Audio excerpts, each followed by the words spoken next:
Bueno, vamos a meternos de lleno en la conferencia 26 de Freud, la teoría de la libido y el narcisismo. Y ojo porque aquí vamos a desentrañar qué es el narcisismo de verdad, desde el punto de vista del psicoanálisis. No estamos hablando de vanidad o de hacerse selfies, ¿eh?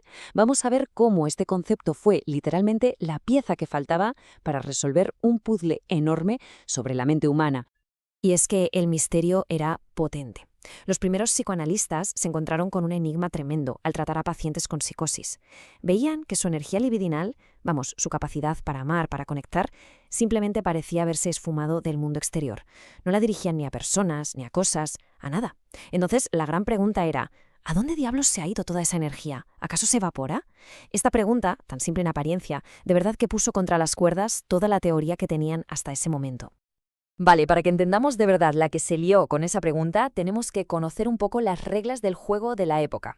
O sea, ¿cuál era la teoría principal? Pues todo se basaba en la idea de un conflicto, una especie de lucha interna y constante dentro de nuestra psique.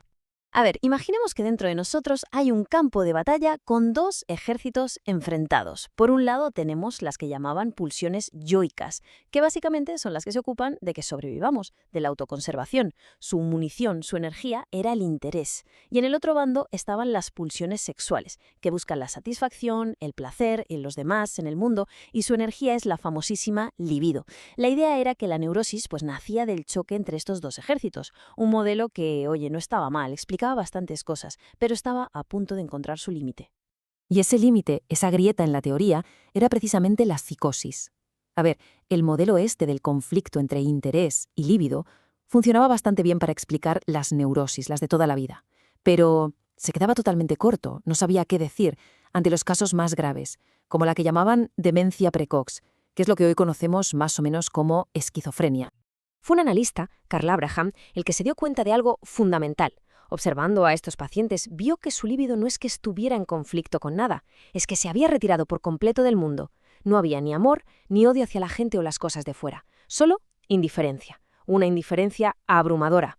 Y claro, esto para la teoría del conflicto era un callejón sin salida en toda regla. Y volvemos a la pregunta del millón, la que lo cambia todo. Si la libido, esa energía, no está puesta en el mundo, ¿dónde está? ¿Qué pasa con ella? ¿Se evapora? ¿O quizás se transforma en la otra energía, en el interés del yo? Nadie lo sabía. La teoría no daba ninguna respuesta que convenciera. Era como si le hubieran perdido la pista a toda esa energía. Y aquí, justo aquí, es donde llega el giro de guión. La solución que encontraron fue brillante, sencilla, elegante y sobre todo revolucionaria. Resulta que la libido no desaparece, para nada. Simplemente cambia de destino, vuelve a casa. A ese movimiento, a ese regreso de la libido a casa lo llamaron narcisismo. Y fue un descubrimiento espectacular, ¿eh? Porque de repente el yo no era solo el que amaba, sino que también podía ser el objeto de su propio amor.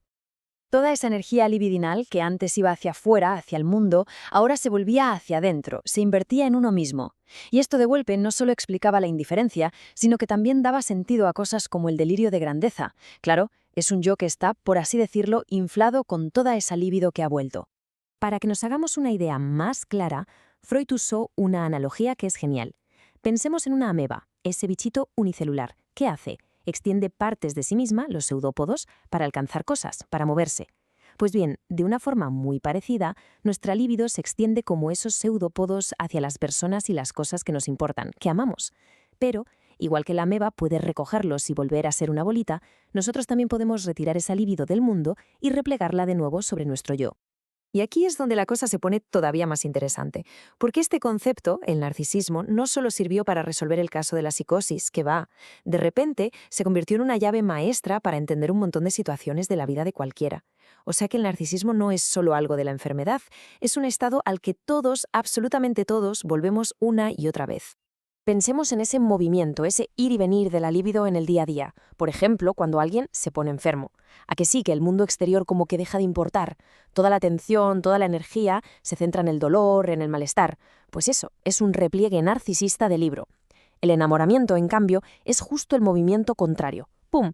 Una cantidad enorme de nuestro amor propio, de nuestra libido yoica, se lanza sobre la otra persona, que pasa a parecernos perfecta, vamos.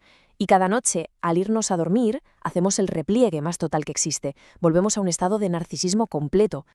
Visto así, dormir es como volver al punto de partida, a ese narcisismo original. Quitamos toda nuestra energía del mundo, desconectamos el enchufe, por así decirlo, y nos volvemos autosuficientes.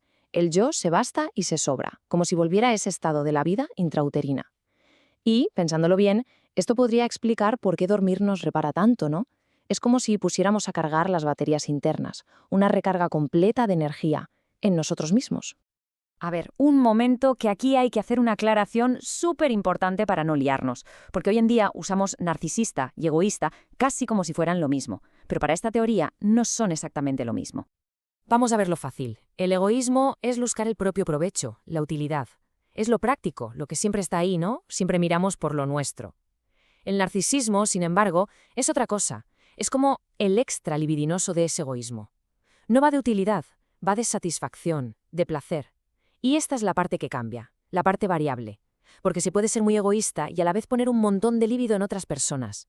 Y también se puede ser egoísta y además súper narcisista, necesitando muy poco del mundo para sentirse bien.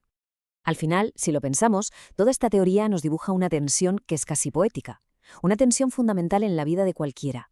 Es esa lucha, ese equilibrio entre quererse a uno mismo y querer a los demás, entre la libido que se queda en el yo y la que sale hacia el mundo.